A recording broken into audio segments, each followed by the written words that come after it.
4 বছর পর পর অনুষ্ঠিত অলিম্পিক গেমস ঘিরে ক্রীড়াপ্রেমী মানুষদের মধ্যে চলে নানা জল্পনা কল্পনা।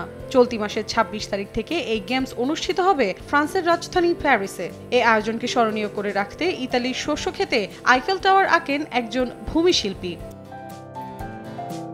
জনপ্রিয় ইতালীয় ভূমিশিল্পী দারিও গাম্বারিন। ভেরোনায় জন্মগ্রহণকারী ৬৭ বছরের এই শিল্পী আলোচনায় আসেন বৃহৎ আকৃতির আইফেল টাওয়ারের ছবি এঁকে। ইতালির ভেরোনা শহরের গ্রামাঞ্চলের একটি শস্য ক্ষেতে তিনি আইফেল টাওয়ার আঁকেন। অলিম্পিকের ৫টি প্রতীকের ওপর আঁকা হয় টাওয়ারটি।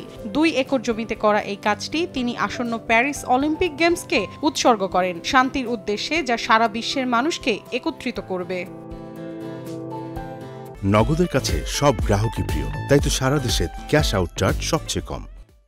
কাজটি করার আগে তিনি ভূমি পরিমাপ করে দেখেননি, শুধুমাত্র অনুমানের উপর ভিত্তি করে ট্রাক্টর ব্যবহারের মাধ্যমে কাজটি সম্পন্ন করেন। এর আগে তিনি পোপ ফ্রান্সিস, যুক্তরাষ্ট্রের সাবেক প্রেসিডেন্টদের এবং ইতালির জাতীয় ফুটবল দলের প্রতিকৃতি এঁকেছেন শস্য ক্ষেতে। শুধুমাত্র ট্রাক্টর এবং লাঙল ব্যবহার করে আঁকা এ কাজ আগ্রহ জাগায় শিল্পপ্রেমী মানুষের মনে। সময় সংবাদ, ইতালি।